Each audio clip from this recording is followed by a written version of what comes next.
bosku, selamat pagi. Jumpa kembali bersama saya Revita Febriani di channel Pilar Mas Investindo Sekuritas. Touch your heart, touch your profit. Seperti biasa, hari ini Senin 7 Februari 2022, saya akan membacakan market review kita dengan episode longgar versus ketat. So, jangan kemana-mana ya bosku, tetap di channel Pilar Mas Investindo Sekuritas. Touch your heart, touch your profit. Pionir Sekuritas Channel di Indonesia.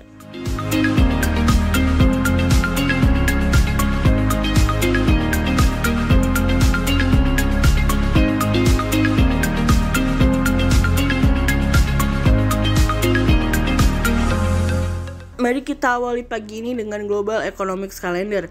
Yang pertama ada dari US Change Initiation Non-Farm Payrolls turun dari sebelumnya 510k menjadi 467k dari Bloomberg.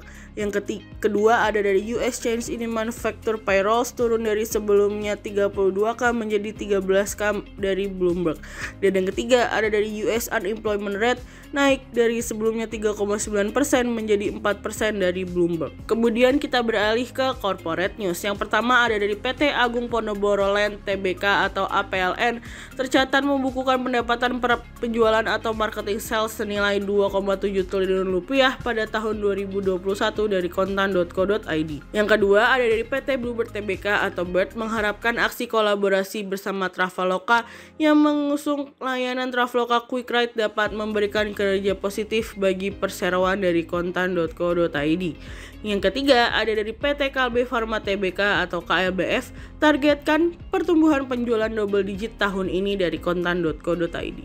Kemudian pada perdagangan hari Jumat 4 Februari 2022, IHSG ditutup menguat sebesar 47 poin atau sebesar 0,71% ke level 6.731. Sektor transportasi, consumer cyclical, basic industry, property, teknologi, finance, health, energi, consumer non-cyclical bergerak positif dan mendominasi penguatan IHSG hari ini. Investor asing mencatatkan pembelian bersih sebesar 873 miliar rupiah. Cerita hari ini akan kita awali dari selamat tinggal longgar. Para gubernur bank sentral di seluruh dunia tampaknya sepakat untuk mulai menarik dukungan pelonggaran moneter tersebut tahun ini. Semua bank sentral berlomba untuk bisa kembali menarik stimulus dan pelonggaran yang mereka berikan sebelumnya. Mulai dari The Fed yang konon katanya akan menaikkan tingkat suku bunga pada bulan Maret, yang dimana data inflasi Amerika pada pekan ini akan menjadi sebuah bukti apakah kenaikan tingkat suku bunga pada bulan Maret akan menjadi sebuah kenyataan atau tidak. Apalagi, secara proyeksi inflasi Amerika pada pekan ini diproyeksi kembali mengalami kenaikan dari sebelumnya 7% menjadi 7,3%. Bank Sentral Inggris sendiri juga tengah melakukan kenaikan, bahkan diperkirakan akan menaikkan lebih banyak lagi tingkat suku bunga mereka bahkan sekalipun dengan cara memaksa. Bahkan untuk Bank Sentral Kanada sendiri diperkirakan akan lepas landas dengan menaikkan tingkat suku bunga pada bulan depan. Dan tentu saja Bank Sentral Eropa diperkirakan akan mengalami kenaikan pada bulan Oktober mendatang. Meningkatnya reaksi para bank sentral di seluruh dunia memang hanya bereaksi terhadap satu hal, yaitu inflasi. Inflasi yang di-backing dengan gangguan pasokan yang terjadi di seluruh dunia membuat inflasi menjadi lebih tak terkendali dan lebih susah untuk diturunkan, sementara permintaan mengalami kenaikan akibat pemulihan ekonomi. Dan ketika berbicara mengenai gangguan pasokan, hal ini sudah menjadi luar dari kebijakan moneter. Brazil sendiri salah satu negara emerging market yang rajin menaikkan tingkat suku bunga. Sejauh ini saja Brazil sudah menaikkan tingkat suku bunga sebanyak 150 BPS. Namun dari antara semua yang melakukan pengetatan, ada kemungkinan China akan kembali menurunkan tingkat suku bunga kredit 1 year pada pekan ini. Sementara yang lain melakukan pengetatan, China melakukan pelonggaran karena adanya gelombang baru dari COVID dan prospek penurunan pasar properti. Begitupun dengan Bank Sentral Jepang yang akan mengikuti arah yang sama dengan China. Di tengah inflasi yang masih rendah di Jepang, tentu hal ini menjadi sebuah perhatian sejauh mana Jepang masih nyaman dengan situasi dan kondisi yang mereka alami sampai dengan saat ini. Sejauh ini pengetatan moneter sendiri merupakan pengetatan kebijakan moneter yang terbesar sejak tahun 1990. Alhasil pengetatan tersebut mampu mendorong indeks MSCI turun sehingga 5% pada tahun ini dan mendorong imbal hasil obligasi mengalami kenaikan yang menyebabkan penurunan secara harga. Dari penurunan secara harga akan terjadi pada tahun ini lebih banyak lagi, sehingga imbal hasil obligasi dapat melakukan penyesuaian untuk mengkompensasi kenaikan tingkat suku bunga. Inflasi juga tidak sendirian, ditopang oleh membaiknya tenaga kerjaan yang mendorong keyakinan bahwa pemulihan ekonomi ditujukan oleh naiknya inflasi dan tinggi data tenaga kerjaan yang mendorong angka pengangguran mengalami penurunan hampir seperti tatkala sebelum pandemik.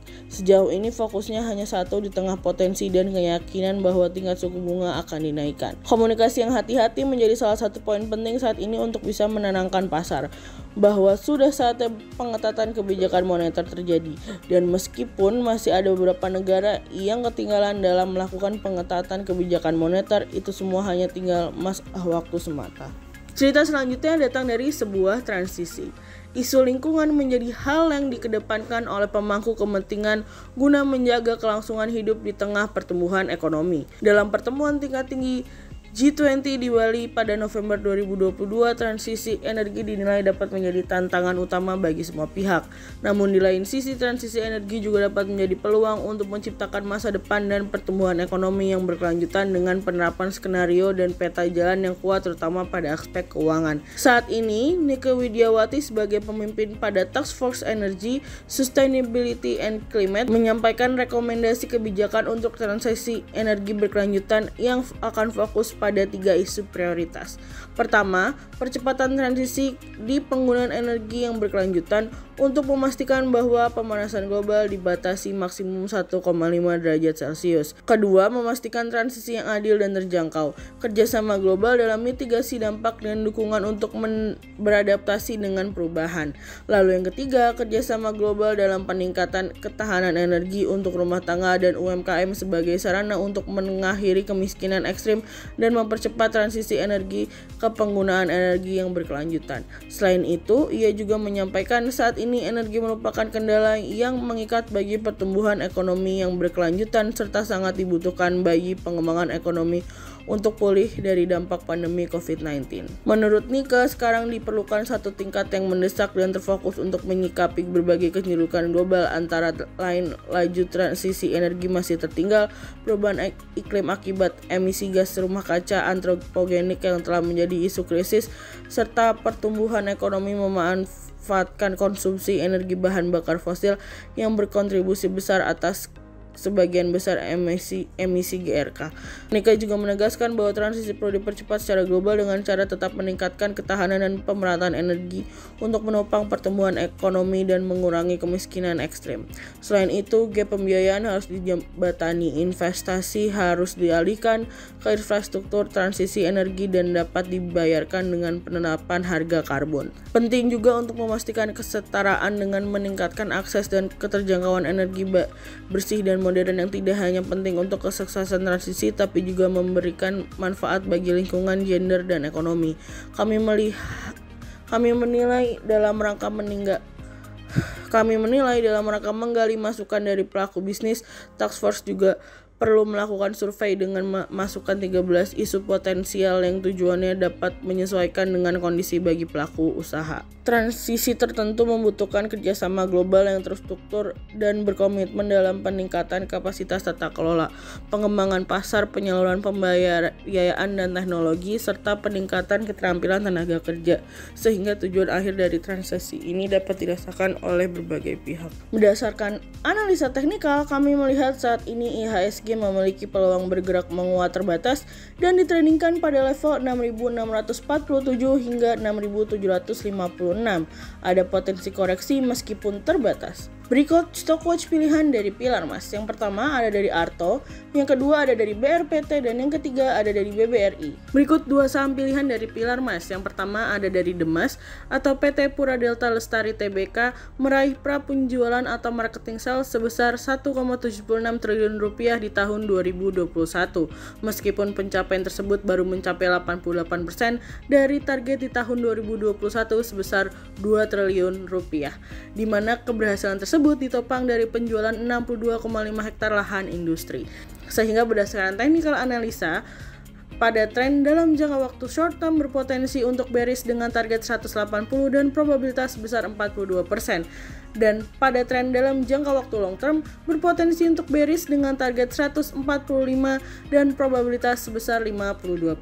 Yang kedua ada dari KLBF atau PT Kalbe Farma Tbk, targetkan pertumbuhan penjualan double digit di tahun ini. Dengan memiliki keunggulan produk dan jaringan distribusi yang baik serta di tengah ketidakpastian berakhirnya pandemi COVID-19 tentunya akan mendorong daya konsumsi masyarakat akan kebutuhan permintaan vitamin dan alat kesehatan lainnya, sehingga ini akan meningkatkan demand yang tentunya akan menopang penjualan perusahaan. Ini mendorong optimis target penjualan akan terrealisasi. Dukungan penetrasi pasar baik penjualan offline dan online akan memudahkan konsumen untuk mendapatkan produk-produk yang ditawarkan oleh perusahaan. Sehingga berdasarkan technical analisa dalam tren pada jangka waktu short term berpotensi untuk bearish dengan target 1600 dan probabilitas sebesar 48%, dan pada tren dalam jangka waktu long term berpotensi untuk bullish dengan target 2000 dan probabilitas sebesar 64%. Berikut 40 saham pilihan dari Pilar Mas.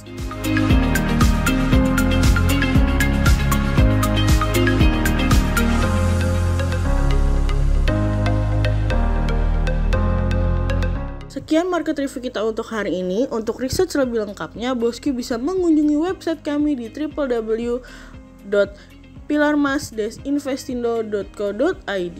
So, jangan kemana-mana Bosku, tetap di channel Pilar Mas Investindo Sekuritas. Touch your heart, touch your profit. Pionir Sekuritas Channel di Indonesia.